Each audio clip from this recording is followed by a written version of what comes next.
Hello and welcome to the Motoring Podcast. I'm Alan and this is one of the first drives recorded at Millbrook at the SMMT Test Day 2017.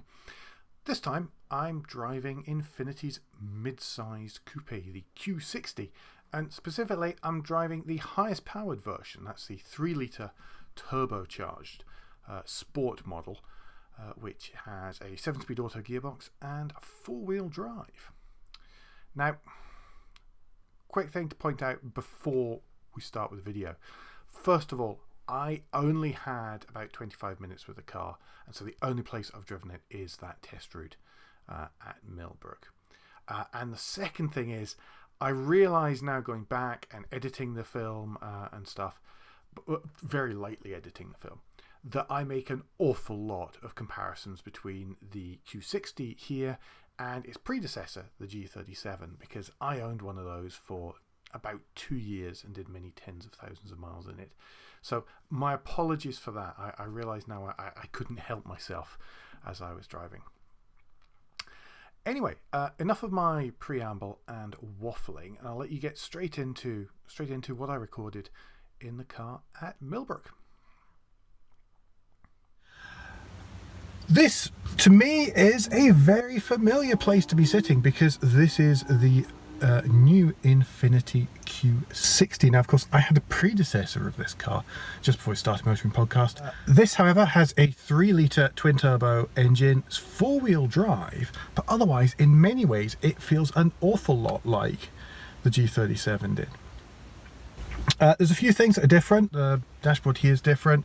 There's a couple of things slightly disappointing. I know this is going to sound terribly picky for a second or two, but unfortunately it's lost one of my favourite things about the G37, which were the leather-edged cast titanium paddle shifters that were stationary, but on the steering column. Sadly, this now has plastic ones on the back of the steering wheel. And the other thing that's missing is one of the things that made me buy the G37 in the first place, which was that the whole binnacle used to move up and down with the steering wheel, a la Porsche 928. So those have gone, but otherwise it's quite a lovely car, really. So anyway, let's get started and get going and yeah, have a little bit of a go around this hill circuit. So let's push the start button. Very quiet. Things about these cars, everything's electric. It's really, everything's electric, and because it's me here and Andrew's not here, I can say that's really good. Traditional drive shifter, get down there. Let's release foot operated parking brake, just like the G37. It's a bit old-fashioned, that, but I quite like it. I've been driving cars with remote release handbrakes all day and they've been bugging me. Just no idea how they work. So let's go. This might not be the best camera setup that I have here, so what I might do is I might stop and I might actually change my angle. Back again. That's much better. I can actually almost look into the camera as I'm driving, which will make it much better for you guys. So let's go. Traditional gear shift. I can't remember how many gears there are. I will,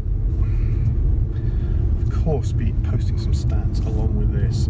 If I start quoting stats when I'm doing a video, then I get all the stats wrong, or I crash. Honestly, I'm more scared about crashing. Here comes the Jaguar F-Pace at speed. Round we go. Off we go. There we go. Nice, torquey, smooth gearbox, just like the G37. It's an auto box, but it's always in the right gear at the right time. It's one of the first cars I've driven today where the last person hasn't set it up to have a speedometer in big letters in the middle. Don't want to hit all of those. Avoid all the speed bumps. Again, this is quite cosseting. Very little body roll going around here. This is quite a big car. Got to remember that this is a big GT car. This isn't a tiny little sports car. I love how square on you sit to the steering wheel and the seats.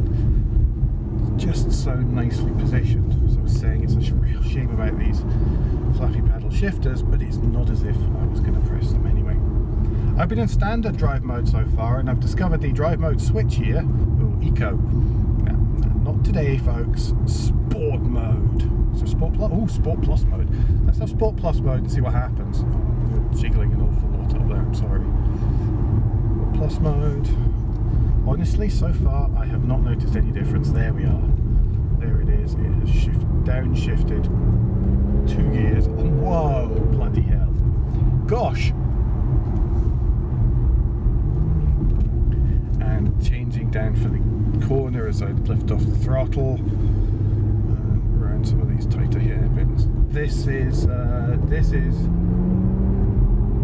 really, I mean, again, as with many of these more powerful cars I'm driving, I can't get, you don't really feel all the performance. Here is the horrible camber change. What horrible camber change? Again, but you do get a feel that this is one of these cars you could get in trouble with because it's very quiet in here. It's very muted. I mean, you know things are happening, but there's not. I think it's great weight to the steering here. Quite a lot of cars do very light steering. It's not been an issue, but this is just that bit heavier, and you can feel it loads up nicely as you're going into the bends. Around here, let's up this tricky one where it's never in the right gear. There we are. We're already there. Shifted down another one just to give me some real traction. There we go. That is the most horrible bend ever. Let's go right up, over, wee. Drop there, end of a 40% gradient and back uphill again. This, the way this grips, I found the button that I was missing earlier on. It's the one that lets you adjust the bolsters on the seat, and that's great. I managed to bring them in a bit for this time round. It's so much grippier on the way out. That's me back at the start again. I'd really quite like another go. Anyhow, putting this back into a sensor. Oh, personal. So I can tweak it. Sport Plus Sport. Standard. Oh, Eco, and there's a snow mode. Hooray! There's a snow mode. That used to be the challenge with the G37, was that when the weather was bad, it sucked. It was not good in bad weather at all. This with all-wheel drive with a snow mode, I imagine that is going to be really rather good overall. Yes.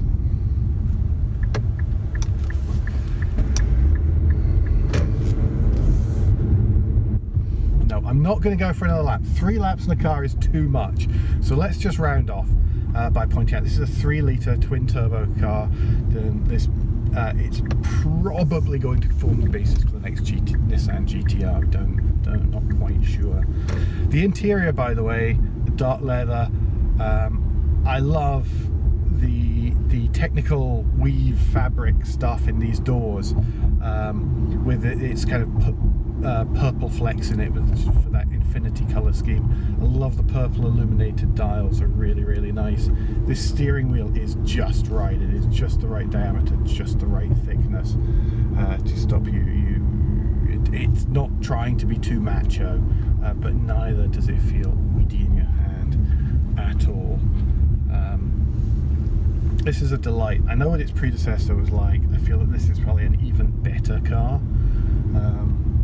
And that's either going to be great if you like having a rarity, or that's going to be a real shame because you'll feel that there should be far more of them. But this has been the Infiniti Q60, a 3-litre all-wheel drive. Yeah. Well, there we go. Hope you enjoyed that and you found it useful, entertaining, whatever. Don't forget that Andrew Clues and I have a weekly motoring news podcast available on YouTube here, on podcast players of whichever persuasion you are, iTunes of course being the most popular, and of course available at the hub of all our activities, motoringpodcast.com. Anyway, there we go. That's enough about the Infiniti Q60 for the time being. But until next time, safe motoring.